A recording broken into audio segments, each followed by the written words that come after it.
Greetings, Ranger fans, and welcome to another edition of Database Rangers Power Reviews, where we look back on our classic episodes of Database Rangers Power Reviews as we count down the 100 weeks to the 100th and final episode. So, welcome to everyone who's already in the chat. Welcome Rudy, welcome Sean, welcome Lex, welcome Jenny C. Hope you're all doing well. Welcome Chris, good evening. Happy birthday to your chosen sister, Jenny. And Rudy, I did hear about the Queen of England. I'm hoping that she's doing well. I'm sure she has all the best resources. It's once again just a reminder that everyone is potentially vulnerable. So do your best to take all precautionary measures. We are not, the global health crisis is not actually concluded, and we should continue to be acting responsibly. With regards to progress on episode 96, it is moving along. In case those of you who haven't noticed, I did put out the trailer for episode 96. It is going to be premiering next week. Knocking on wood. I'm working on it. I am aiming for March 2nd, so that way it will be out the day before the release of Power Rangers Dino Fury on Netflix. At which point I then need to switch gears over into working on those reviews. So I have a lot of work to do. I have a lot of work ahead of me. I've done a lot of work already this week. I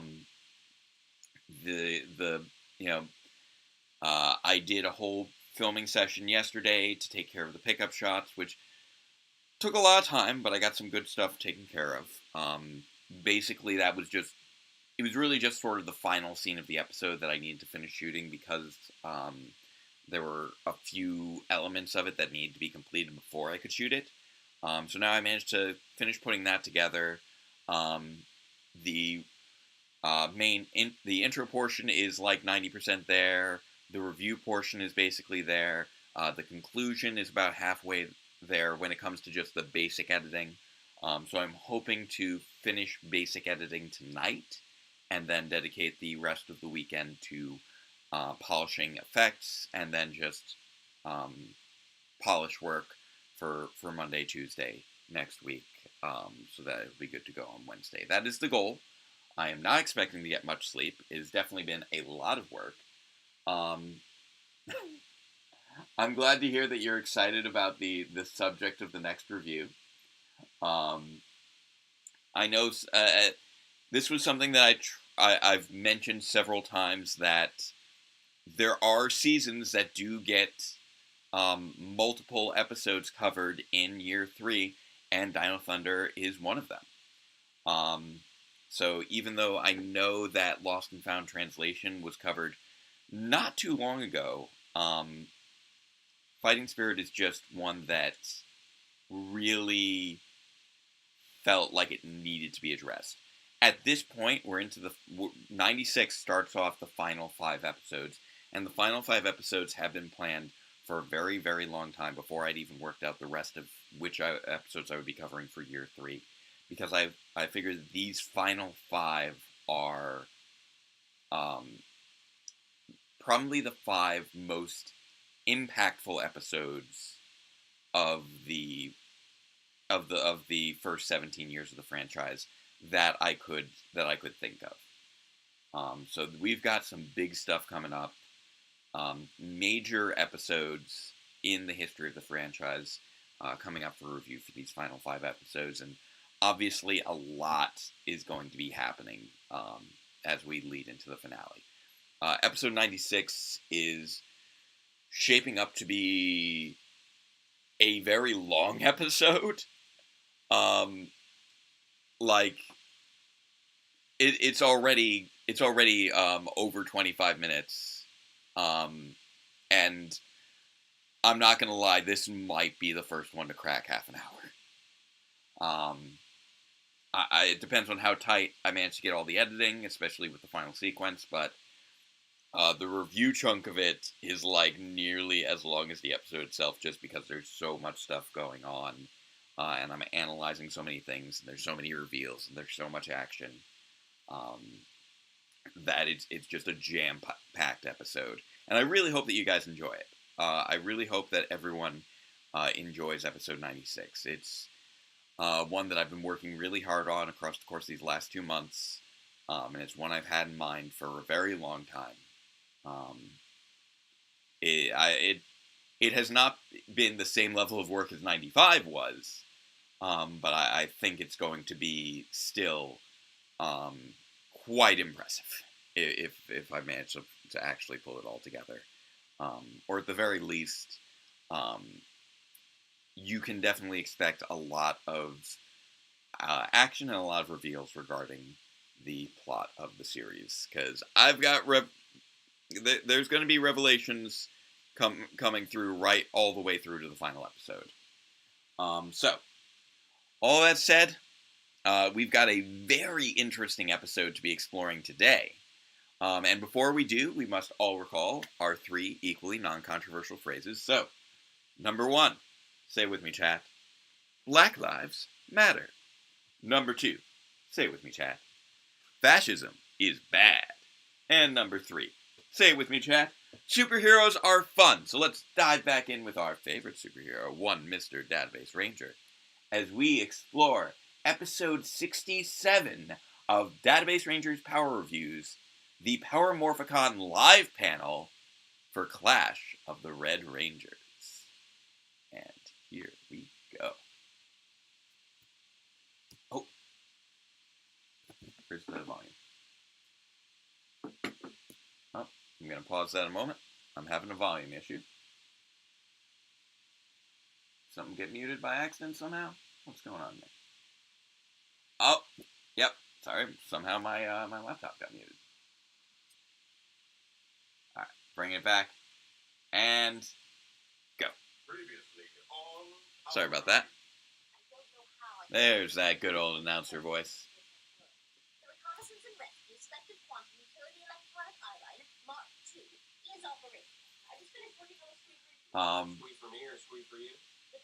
But yes, the final.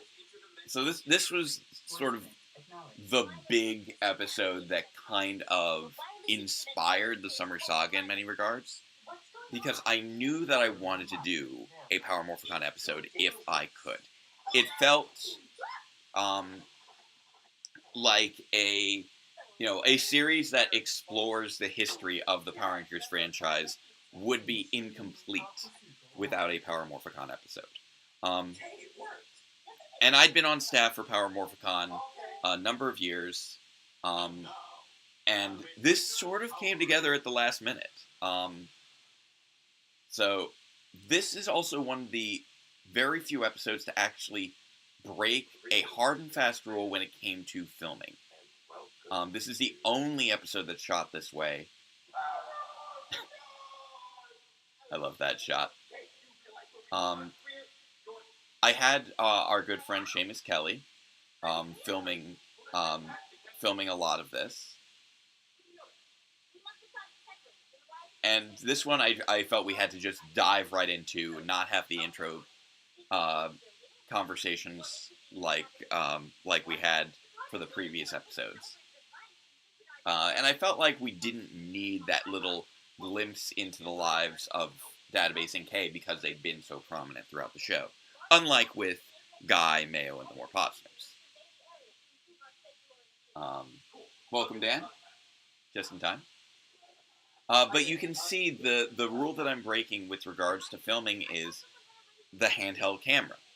I realized that I wasn't going to be able to really make it work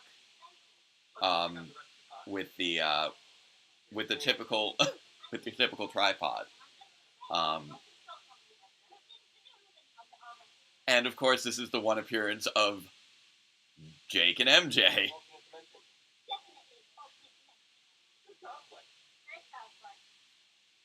And that was also like the only one of the few uses of the tripod during this opening sequence, because I needed that steady business to be able to pull off that split screen. And then we got so much like just B-roll footage as we were running around. I asked Shout Factory if we could use some of their live footage, and I cut it in with our bits of footage. We got interviewed by Andre, Black Nerd Comedy. and just a lot of this was basically improvised. I'd scripted out the review, and I scripted out that opening sequence, and then just like recruited staff members to help out. But then this whole montage and everything with all the special guests was really just a matter of, okay, looking around, going, booth to booth to booth. Who can I recruit? How can I make this work? And I tried to just include whatever I could with the, keeping the camera on hand. And so this is sort of interesting in that this universe is the only universe where the squee operates this way, where it can actually move around as opposed to being in a quantum state. Also, John Telegen, just a fantastic cameo there. Just the writer just getting no love. And then the SPD Rangers, I'm just like, okay, I'm just going to be running through and just shaking all your hands right in a row. And Sean C.W. Johnson just improvised that line calling for security. And I'm just like, okay, film me doing this, film me doing that. I'm just like running around looking to see what can I do. And Seamus was just, a good sport, helping out big time with all the filming. And of course, we had Ari Boylan there. We needed to have an RPM Ranger as part of the episode. And there's John Telegen in the background just being like, what's up with this? And he was also just great to work with. We did I believe a couple takes. He had a lot of fun with it. This was another staff member who I'm just like, okay, we need somebody who's going to be a big, intimidating staff member to act as the bouncer. So he was the one who volunteered, and he was great to work with. Oh yes, Lex, you were pointing out that this was the longest episode of Power Reviews thus far. That is true, because it is covering a double-length episode and has a bunch of stuff on the front end of it. This is an episode I really like to show people when introducing them to Power Reviews, because it just kind of demonstrates how it's a celebration of the franchise.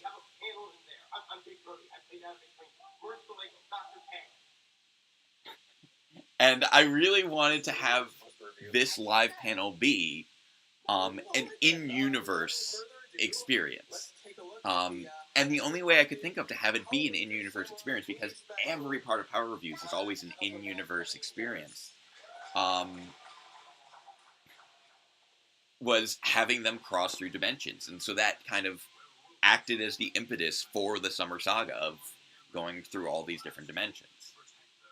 Wait, I thought you said this was an episode of Power Rangers Samurai. It is. It's their team up with RPM. How did that happen? Thanksgiving weekend, 2000. And again, we're exploring how Dr. K has gaps in her memory that are being addressed. Let's move on. And I'm sure I bought something that year, but I'm not sure what. A lot of stuff was a bit of a blur. Now, with regards to us having a panel, it was literally like a last-minute inclusion in the schedule, maybe a couple weeks out, where I had requested it early on because I thought it would be a really fun experience. We'd done like Mystery Science Theater style panels before, and I thought this would be a little bit of a next level approach to that. And I wanted to make sure also when I went to edit it that it was going to be a full live panel, which is why we keep Database Ranger and Dr. K in that bottom corner, to emphasize that this is live, that they are, performing this all the way through. And this is a script written by Jake Brody, which is why Database and K are able to use this for their performance. So basically the idea is that this is a panel prepared by Jake Brody for a performance by Jake Brody and MJ Gallego, but our characters end up hijacking our panel. Now, this was uh, a significant technical challenge, I do need to say, because keep in mind, we're going through this episode live, but this isn't like Mystery Science Theater or Riff Track style show. Database Rangers Power Reviews, we don't just watch the entire episode and comment on it and provide, little peanut gallery style jokes. We actually describe the episode in an abbreviated form with little jokes along the way and take little breaks from it here and there. And so in order to do that, I had to edit the clips for the review before performing the review, which is something that I'd never done before. So I had to pace this out very carefully. So this is a series of videos with designated gaps in there. So this was all projected on the on the screen. It was all a video projected on a screen that's next to us in the room, so that the audience can be seeing these video clips as we're commenting on them. And we tried to pace our lines just so that every time there's a gap would be a bit where we are commenting on things. Or whenever there's a gap in the footage, we have a little side comment. Whenever there's a gap in our dialogue, there'd be a vocal clip. And we didn't rehearse this. This is very much like a cold reading. We hadn't really prepared very well at all, really, in many regards. I was still like, I literally exported this as we were leaving for our flight. The footage for what we were going to be playing on the projection screen.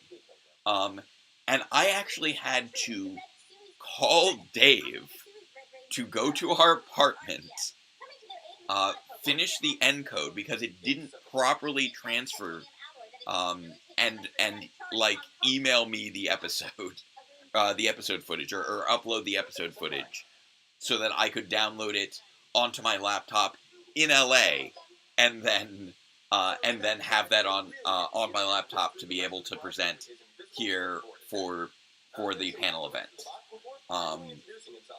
It was such a wild whirlwind trying to bring this all together. And it felt like Clash of the Red Rangers was the best pick for these circumstances. Because, when you have a panel, it's an hour-long panel. So I wanted to make sure that we were going to be able to fill the time. And of course you had to pause for laughter and applause right there.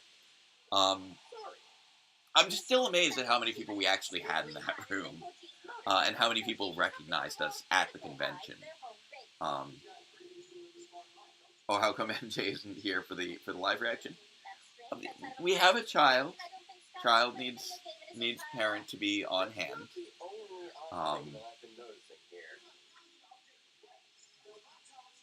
But yes, just like Power Reviews operates within a universe where Power Rangers is fictional, but there exists another universe where it's real.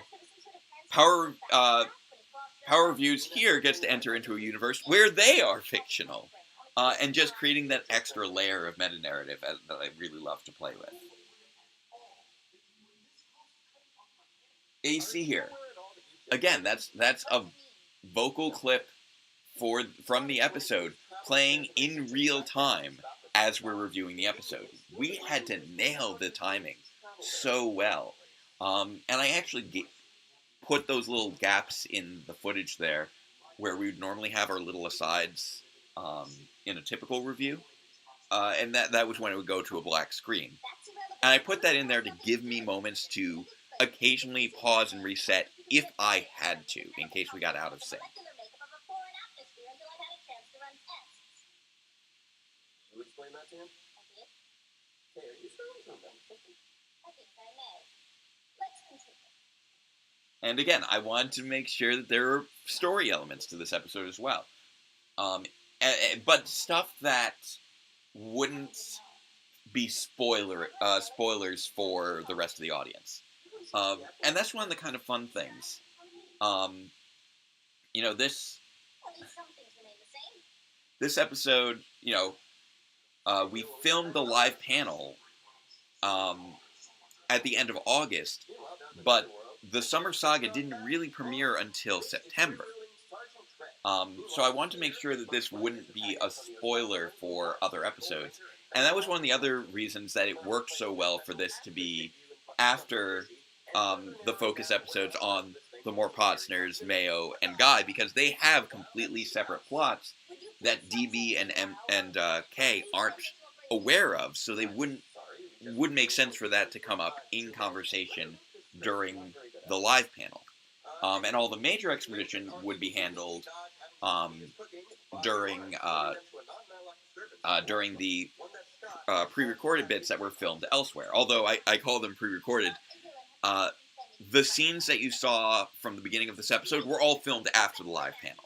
The live panel was filmed on Friday. So it was like we got there, we prepped things, and we got down to Power Morphicon, and we had to get it ready to go there. Yeah.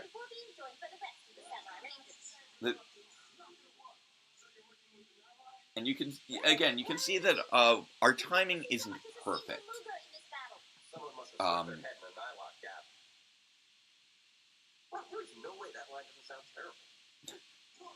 And I loved having the little commentary on the script itself and all the little elements that were in the script. Because the script was supposed to be written by Jake Brody, by me. So there are going to be elements of the story that can be revealed through the script.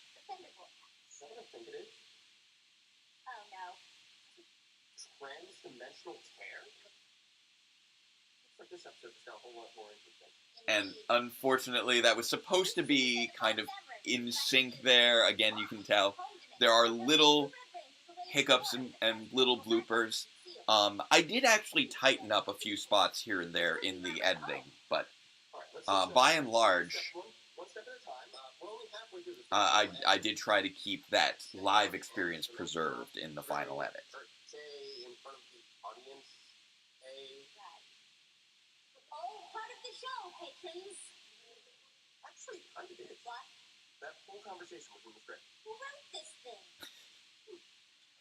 Again, we need to keep that extra level of the meta narrative preserved within the show. And of course, the laptop briefly froze up here. So I had to improvise a little bit. So, yes, irony. The laptop in the video froze at the same time as the laptop that I'm currently using. No, these are not the same laptops. Here we go. Getting the commentary back up and running. Sorry about that. I mean, they were both MacBooks, but not quite the exact same. Alright, here we go. And resuming where it left off.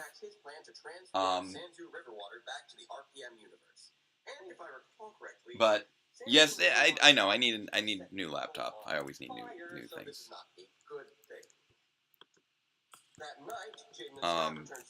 So, oh, now I lost track. Oh, so, with regards to questions, what would the plan have been if we didn't get the panel?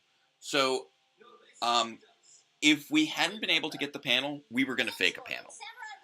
We were literally just my plan was, if we couldn't get the live panel, I was going to set up a room to look like a panel room, and we would film there, and just act as if, and then I might put in some canned audience responses. I'm very happy that we were able to get that genuine experience there. Travel almost instantly and are supposed to be in a big hurry. This takes a surprisingly long amount of time. And is entirely pointless. This whole race sequence is still ridiculous. But yes, I did actually. What I did end up doing later, when eventually we get to the commentary for '94, which is the next Power Morphicon episode, I did sort of film in a fake panel room for that episode. Quite a well-choreographed battle as the two go head-to-head with all they have, and this extended sequence eventually comes to a close with a... Like, again, this episode isn't perfect in the execution, but I feel like that's part of the charm of doing a live episode. There had to be some hiccups along the way. It had to have that feel of a live episode was what I was aiming for. But apparently, G is Todd's trick right away, cured them with his own special symbol power, and come up with a plan to stay And the whole thing. To what purpose? Clash of the Red Rangers was also just such an appropriate episode because I'm like, okay, it's a team up episode. It's an infamously not very good episode. It's an extra length episode that wouldn't really fit in a standard episode. It's addressing Samurai, which was where the show started. It just felt really appropriate and like a good fit for a live show. And many elements of it also feel sort of slapdash, which is appropriate for how this episode sort of came together.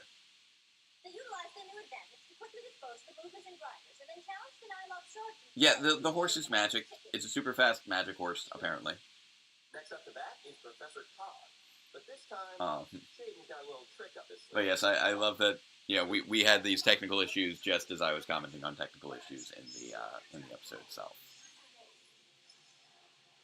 That's right, ladies and gentlemen, mostly gentlemen. This right here was our first on-screen appearance of both Shark. This was and we actually had like a couple dozen people at this panel, which it was better than I was expecting. I had no idea if we were going to have any audience at this panel, and we had enough that I didn't have to like fake any audience reactions or anything in the final edit.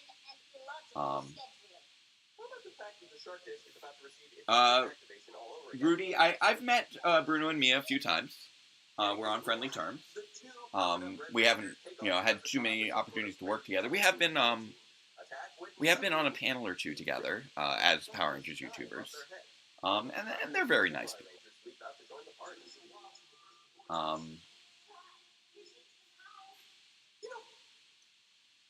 Speaking as someone who has a little bit of experience being trapped in another dimension, some more information on exactly what happened over there, how they reversed the vortex, and why they happened to show up at that exact spot. Like, our cold readings here are just fantastic. Like, I know that, I'm the one who wrote it, so it makes sense that I'd be able to run through it fairly quickly, but this was MJ's, first time actually seeing the whole script, I believe. And, there may have been a little bit of time to glance over things in between lines, but, MJ's just nailing so many of these, of these lines as we're running through. I actually always used to enjoy, back in college, doing cold readings. I was part of a public speaking group that got founded towards the end of my time in college, and I was sort of the token senior of the group that was started by freshmen and sophomores. And what I would like to have people do would be just pick out something they wanted me to read. I'm just I want to practice my cold reading skills. Pick something, pick a monologue out of this book, pick a short story out of this book, some speech, anything, take your pick, and I would just go up and I'd read it and I'd perform it to the best of my ability, not knowing what it was that I was going to be reading, not knowing the tone of it, not knowing anything, and just trying to make that work. And I got really good at that for a good while there, and I feel like during this live panel, I'm demonstrating those skills, and MJ is as well, even though they were not part of that same group.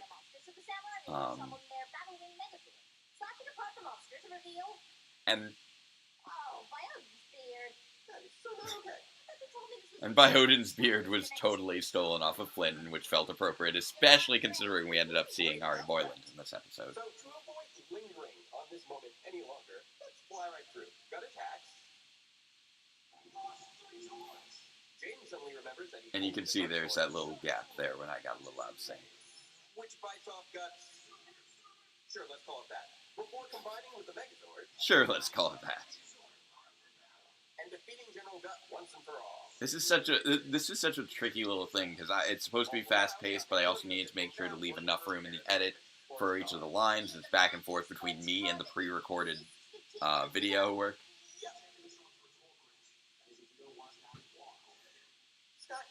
That is true. You did do MJ did do improv back when doing theater in high school. I'd forgotten to mention that.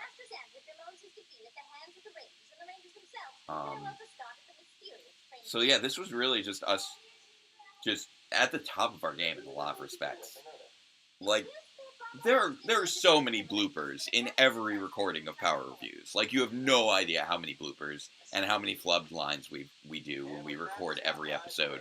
We try to do, like 5 clean takes of every line, and there's just so many bloopers along the way.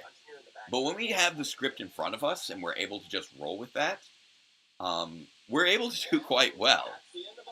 And the fact that this thing isn't just riddled with us tripping over our tongues is amazing. Seriously though, that does stand as one of the most absurd team-ups of all time, ranking right up there with our last Sentai-heavy interdimensional crossover, Interpenis Revenge.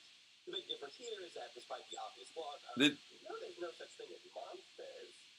That episode at least managed to score all 5 members. Now, normally I would have that clip of the woman saying there's no such thing as monsters, but instead I decided to just use a silly voice. Painfully obvious just how much they had to tap dance around their limitations. And every now and again I do try to play to the audience there. Like, when I say, isn't that ridiculous? Wasn't that ridiculous? Is me actually playing to the audience to spur on a reaction. But this is one where it kind of feels necessary since it's so clearly shaped the production. The reasons behind using Scott's and only Scott's voice for this team-up are varied and largely speculative. It was also one of a few opportunities we had where we could do an episode where we can just be looking at the script like the whole time and have it work. Like, to a certain extent, I would have liked to be able to look up from the script a little bit more. But, I was manning the script and operating the laptop at the same time. You can see, actually, the camera that was the original squee positioned there on the table. That was our source of audio after the video had broken down on it. I've made mention of that original camera several times before. It's on that little Gorilla Pod. Meanwhile, the camera that we use now is on tripod. And I had Seamus using his own camera for the scene of us coming in so that... So he would direct the camera to follow us up onto the stage, and that was with his camera, and he would give me that footage after. And then I could cut, after we cut away to, us outside of the room, I then cut back to the camera on the tripod and then continue from there. Otherwise, the litany of plot and character issues would have me wishing that you had spent this special hearing the story of what happened on the other side of the vortex, where Scott's team said hi. My team. Oh, sorry. Your team. No, I think I remember what happened on the other side. It started already after I... After what? I'll explain later. No, you explain now. Don't worry about that. As far as I know, they're still part of a show. They think it's part of a show that, I assume everyone here has been a loyal viewer of. I think I know how this all got started. Yeah, the idea is that Last night... Power Reviews has a little bit more of a... It's done. Oh, and I had Jay from Morphin Legacy, who is the voice of the Wii, the wireless interdimensional interface. He was there at Power Morphicon, so I like, hey Jay, are you up for reading a few lines into a mic? So he was reading for the Wii pad, announcing that it had finished its synchronization. Till next time, farewell, Ranger fans, and look at Power Connect. And very big special thanks to everyone who was who did a cameo. and we run off stage, and then we come back on stage, all disheveled. I don't know. There's some cosplayers in here, I think. Yeah, I'm Jake. This is Melissa. There was a little misunderstanding with the staff, but don't worry. We worked it out. Anyway, we were really hoping to do a live performance of the show for everyone, but it looks like we won't have time for that. And now we've fully transformed into Jake and Marissa again. Okay? And it ended on okay, just like all the others. Although in this case, the okay was, whoop, nope, don't need to replay it, was coming from Jake, not Database. So yeah, we literally, as Database and K, we ran off the side, through the side entrance, and then we booked it, ran all the way around to the other side of the panel room to enter in through the back as the disheveled and, struggling Jake and Marissa. Jake and MJ. And that led into the Q&A session that we had for the second half of the panel, which is also available on our YouTube channel as well. So yeah, that was a lot of fun. The lines read by Jay, he actually had a little intro that's not in the actual episode, just to kind of prime the audience for the entry of Database Ranger and Dr. K. And he did that little intro as the Wii, describing the wireless interdimensional interface portal alignment device specifically. It would have been fun to have an actual voice box to get that perfect impression of the random woman, but of the random woman from Trachinia's Revenge. But again, this was just so much of this was rushed so hard. Fortunately, it made for a fairly quick edit compared to the others, since I, was able to. I didn't have to worry about filming stuff after the fact, and I was able to edit it all together and didn't have to worry about voiceovers or anything. So a lot of this episode was pre-edited, which was one of the other reasons that the spring finale took so long to get out, because not only did I have to do all the filming of the fight scene with Tom, and I had to get the armor all updated and all that, but I was also having to edit the footage for this to be performed. So the video with Black Nerd Comedy, that was part of the Shout Factory live stream for the 2014 Power Morphicon. So Shout Factory did a live stream on their YouTube channel for Power Morphicon 2014, and I chatted with Brian Ward, who you got to see in the in episode 94 later to do his cameo. And he gave me permission to use the stock footage from their live stream. So a lot of that stuff, a lot of the stuff from that opening montage that seems to have slightly different footage grain, that's from that live stream that I downloaded and edited in.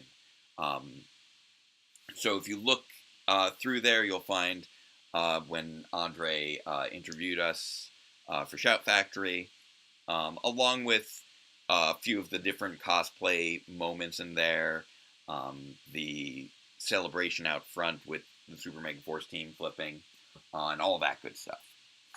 So, yeah, this was a wild episode to put together. Crazy experience. Still our longest episode to date, as was mentioned before. Although honestly, episode 96 might end up surpassing it. It's gonna be close, I think. I need to check to see where it's at right now, but honestly, 96 may end up cracking a half hour for the first time ever, which does not bode well for my sanity as we go into the final episodes. I don't even want to think about how long, episode 98, 99, etc. are gonna be.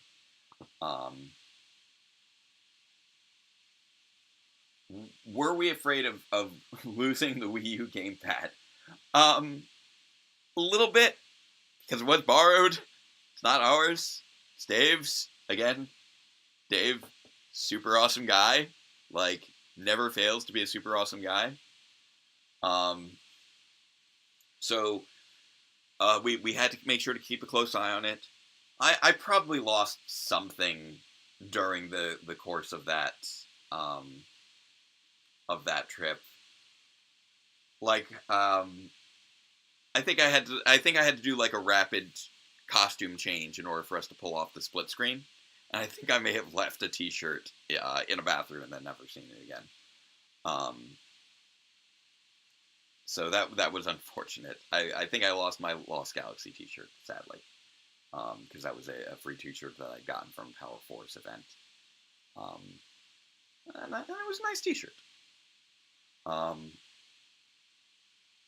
So is that the camera I had to get stuff off the hard drive for the later episode? Yeah, the camera that was on the that you saw on the table in front of us during the performance, that is the one that I had to get audio off of for 94, because that was what I basically used sort of as a mic. I would just position it closer to the person than the other camera was, so that I could get cleaner audio, and it has a better mic on it than the camera I tend to use now. So some of the audio that I had for 94 was in really bad shape, and so I needed the secondary audio from the original camera, and that's why that was such an important thing.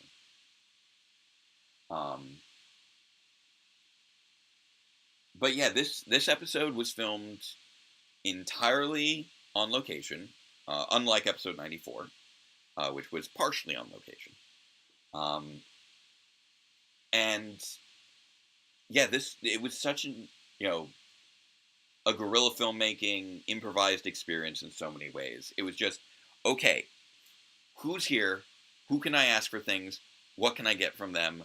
Let's just go for it. All of the Ranger cameos were from, I believe, Sunday. The performance was on Friday. I think most of what we did that wasn't the performance from Friday was filmed on Sunday when crowds were a little lower. And I just kind of had to run around and be like, okay, we need a shot of this, we need a shot of that, we need a shot of this, we need a shot of that. And I think this would be the best way for me to react to this. This would be the best way for me to react to that. All right, let's. I think with like Ari Boylan, it was just and John Telligent, it was like, and mostly improvised. Where I'm like, okay, so how about you say this? We'll say that. Want to just roll with it, see what works. We'll do a few takes. Sound good? Sound good. All right, let's go for it. With Seamus just being like our wingman throughout all that. If I recall correctly, Seamus let us crash at his place for that trip, which was fantastic. Or wait, no. This was 2014. No, we didn't crash with Seamus that time. We did have a relatively nearby hotel. If I recall correctly. Yeah, we had a hotel that we were staying at. Because I remember we took a shuttle from the airport and we got to the hotel and there were like 3 different people like in the hotel parking lot. They're like, hey, it's Database Ranger and Dr. K. And we're like, oh my god, people know who we are. Like, just on the spot. That was amazing. Because that was our first event as Database Ranger and Dr. K. The show had only been going on for less than 2 years at that point. I'd started producing Power Reviews after the 2012 Power Morphicon, although I had written the pilot episode at that time. And MJ is clarifying. Yeah, I'm the one who's crashed with Seamus on occasion when it's been just me. Whenever it's been me and MJ, we've gotten a hotel room. And on other occasions, I've gotten my own hotel room as well. I think I crashed in a hotel room with Peter who was a events coordinator back in 2018 for when I went down there, and I was his assistant and running all over the place, and that's a whole story unto itself. But yeah, just having that experience of like getting recognized by people and a few people like, you know, wanting autographs, and MJ going to town with our little business cards and handing those out everywhere. Our Facebook page jumped like a ton of new follows. You know, it was really a big boost for our channel, I think, that whole experience. And it was also a recognition of how beloved we already were by some of the hardcore fan base. Because when you get right down to it, the people who would go to the Power Morphicon, who would, especially, you know, back then when this was only like this was the 4th Power Morphicon, it wasn't quite as big as it got in the 5th and 6th. The kind of people who go to Power Morphicon are going to be the kind of people who are aware of niche Power Ranger channels like ours. You know, we're still a fairly niche channel even after nearly a decade. We're very close to 4,000 subscribers. Honestly, we're like, I think we're within 50 now. So again, please spread the word of the channel. I would love to get to 4K soon. I would love to get to 5K, if at all possible, before the series ends. But I'm realizing more and more that's probably not the most realistic goal, especially just with how overwhelming it is just to keep the channel running at the level that it's at. And yeah, I'm pretty sure Athena was one of the first people to spot us. Athena's been, you know, a big loyal fan of the channel for years, and one of our long-standing patrons. In spite of how terrible I am at actually maintaining a Patreon. So yeah, there was just so much that went into making this episode, and so much that came together just purely at the last minute. This was honestly a lot of fun.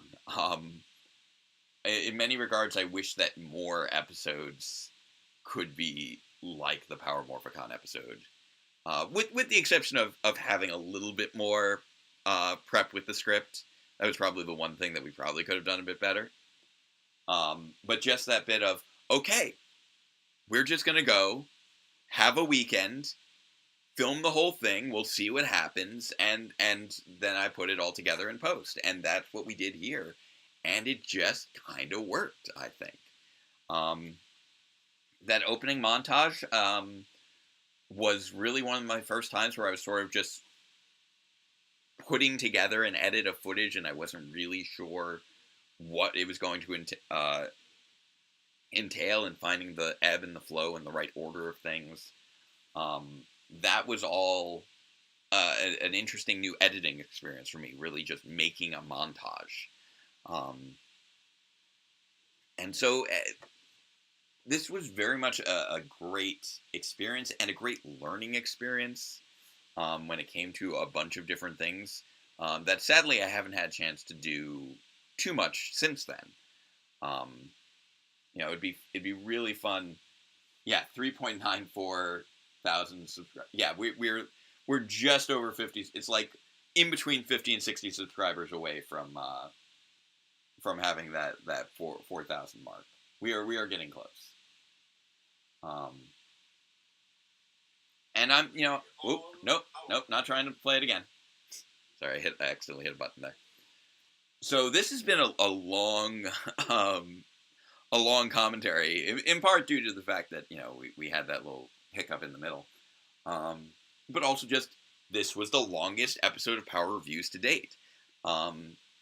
Which feels so appropriate considering it is probably on the verge of getting, of finally being dethroned. You know, episode 92 and episodes 80 and episodes 92 were both right up there.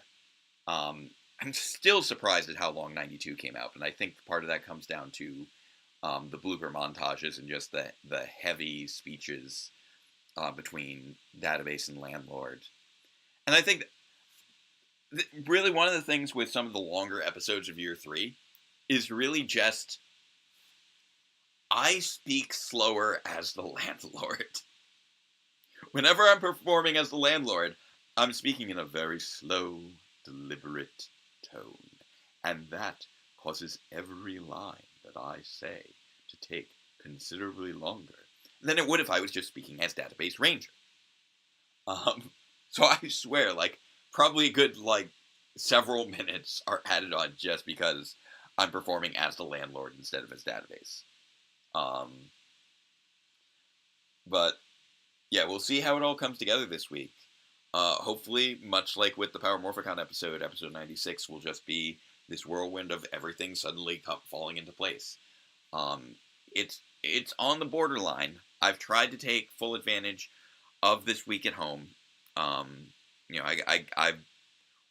I didn't start off my winter break where I wanted to be editing wise, but I've been just slowly working to make up ground and making sure to just try and get whatever I can done each and every day. And oh, does YouTube pay me? YouTube pays me kind of. It's something like maybe $10 a month, and in terms of ad revenue, and that's about it. It's by no means like something I could make a living off of or anything like that. That doesn't really happen advertising wise until you get like at least up over 50K subscribers or 100K subscribers. You know, and I've very much come to terms with the fact that Power Reviews was never really going to end up being a full-time paying job. I basically came to terms with that around the time that I started teaching. So when it comes to, you know, what we raise in ad revenue and what we you know, accumulate through Patreon contributions, I really just see it as, okay, these are just like, this is the gratuity, this is the tip. You know, it's not, you know, it's not really a gig that you're doing for the money. People want to throw you a few extra bucks, you can contribute that towards getting the occasional new camera or green screen or light or whatever, and that's about it. You know, we probably made enough in ad revenue and Patreon contributions over the course of the last several, you know, the last 9.5 years to offset the costs of doing the show, and that's probably about it. You know, I had, you know, I was able to buy a camera for a couple $100. I put, you know, just shy of probably $1,000 into grid defense. You know, a couple hundred for lights and green screen, etc. You know, building the set for grid defense when it was included within that cost. Getting the Phantom Ranger helmet. So it's like, you know, you get maybe $100 or $200 a year, 300 tops, and that's enough to, you know, cover the expenses of running the channel. It's definitely not, it's by no means something I would consider I'm making any sort of profit on, especially since, you know, all of my labor on this show is free labor when you get right down to it. Not to mention, you know, it's not like I'm paying other people to perform. You know, these are all just friends of mine helping out and volunteering in a project that they know I'm very passionate about, and that's an enjoyable experience for them in that regard. Or at least I hope it's been an enjoyable experience. And I hope this has been an enjoyable experience for all of you. This is, as I said, been a very long commentary live stream. And I do have a lot of work to get to on episode 96, so I think this might be a good time for us to wrap up. So, as always, let us not forget our remaining 3 equally non-controversial phrases. So, number 1, Say it with me, chat. Love is love. Number 2. Say it with me, chat. Trans rights are human rights. And number 3. Say it with me, chat. Robots are cool. And with regards to specifically, trans rights or human rights, our sympathies to all the parents and families and children out in Texas who are dealing with the very aggressive anti-trans legal action that is in play down there. The actions by the governor, I think, are suffice to say, are rooted in a fundamental, intentional ignorance, a willful ignorance, and exclusion of diversity in their population, and it's harmful. And if you're able to contribute towards any causes to support trans children who are likely going to be suffering under these new policies in Texas, please do so. And our sympathies to everyone in the nation of Ukraine. Obviously, this has been a really rough week for a lot of people. I know that I have been very busy working on my YouTube channel, which sometimes feels inconsequential in light of, national and global events. But I want to make sure that I'm not overlooking those very real things happening in people's lives. So if you are able to contribute to either of those causes, support for the people of Ukraine and support for trans children in Texas, please do so. There are many resources online. You just do a quick search, you'll find something. And thank you all for joining me and listening to my ramblings. And I look forward to revealing the next episode, getting back into the Dino Fury reviews, and of course next week with the final commentary of the Summer Saga. So until next time, farewell, Ranger fans, and let the power protect you.